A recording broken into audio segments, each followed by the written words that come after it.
Si quelqu'un est en Christ, il est une nouvelle créature. Les choses anciennes sont passées. Voici toutes choses sont devenues nouvelles. 2 Corinthiens 5, 17. La première partie du verset 18 est très importante. Et tout cela vient de Dieu. Il n'est pas dit si quelqu'un est chrétien, mais si quelqu'un est en Christ. Il est une nouvelle créature. Remarquez ce verset. Beaucoup se disent chrétiens dans le monde, mais ils ne sont pas tous en Christ. Par exemple, je peux dire que mon doigt fait partie de mon corps. Tirez mon doigt et vous tirez mon corps avec lui. Mais si je tiens la Bible dans ma main, ce n'est pas une partie de mon corps. Le verset dit, si quelqu'un est en Christ, c'est-à-dire si une personne lui est spirituellement jointe, elle devient une nouvelle créature. Des choses anciennes sont passées. En Inde, il y a beaucoup de personnes qui, avant de devenir de nouvelles créatures, n'avaient jamais entendu l'évangile. Elles ont été changées immédiatement et complètement.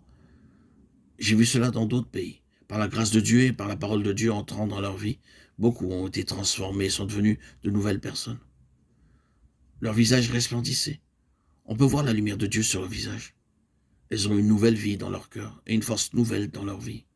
Et en même temps, tout leur aspect extérieur est changé complètement. Pour comprendre la pleine signification de ces choses, regardons quelle est notre condition sans le Seigneur Jésus-Christ. Alors nous saurons combien nous avons besoin d'être totalement transformés en acceptant le Seigneur Jésus-Christ comme notre sauveur personnel. Vivant.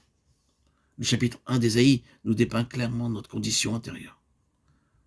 Lorsqu'un photographe tirant un portrait de vous vous avantage, vous êtes heureux, même si vous êtes d'un naturel sombre. Ce n'est pas comme la parole de Dieu. La parole de Dieu ne nous donne pas une fausse image, elle nous donne une image authentique de ce que nous sommes. En même temps, Dieu nous dit aussi ce que nous serons, ce que nous sommes maintenant, des pécheurs, et ce que nous pouvons devenir en venant à lui et en devenant une partie de lui. Ésaïe 1,6 est le portrait que Dieu a fait de l'homme pécheur. De la plante du pied jusqu'à la tête, rien n'est en bon état. Ce ne sont que blessures, contusions et plaies vives qui n'ont été ni pansées, ni bandées, ni adoucies par l'huile.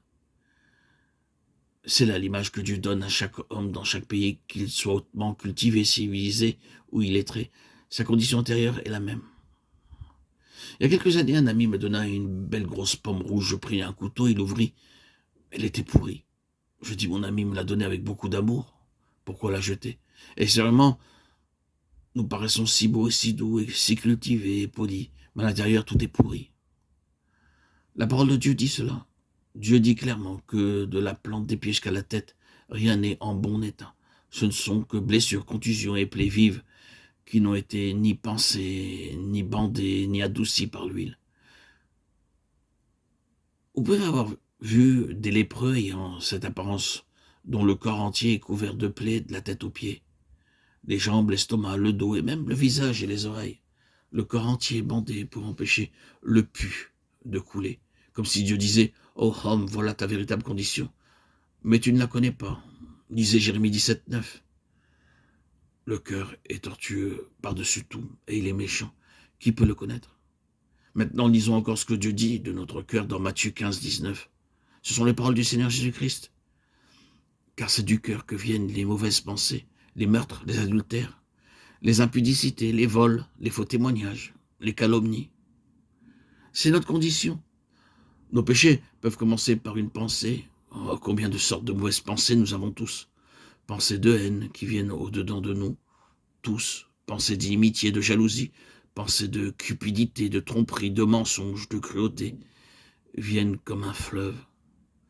Elles ne s'en vont pas aisément, nous disant « Oh, je ne les veux pas », mais elles sont là. Et à moins que nous soyons changés et qu'il nous soit donné un cœur nouveau, ces pensées ne s'en iront pas. Quoi que nous essayions. Vous pouvez continuer à dire « Je ne les veux pas ». Elles ne vous laisseront pas. Elles vous suivent comme votre ombre. Dans Ézéchiel 16, 3, 5, Dieu dit de l'humanité « Tu diras, ainsi parle le Seigneur, l'Éternel à Jérusalem. Par ton origine et ta naissance, tu es du pays de Canaan, ton père était un Amoréen et ta mère une Étienne. À ta naissance, au jour où tu naquis, ton nombril n'a pas été coupé. Tu n'as pas été lavé dans l'eau pour être purifié. Tu n'as pas été frotté avec du sel. Tu n'as pas été enveloppé dans des langes. Nul n'a porté sur toi un regard de pitié pour te faire une seule de ces choses. par compassion pour toi, mais tu as été jeté dans les champs le jour de ta naissance parce qu'on avait horreur de toi.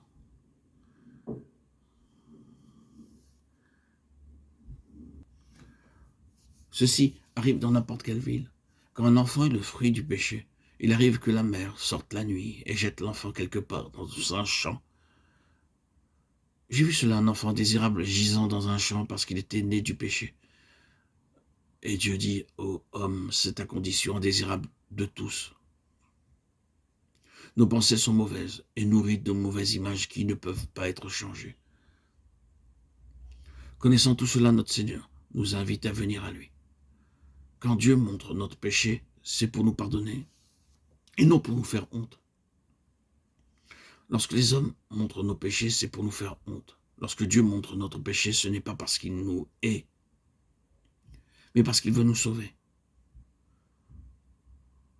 Par exemple, lorsque nous allons chez le médecin, il doit avant tout diagnostiquer exactement la maladie.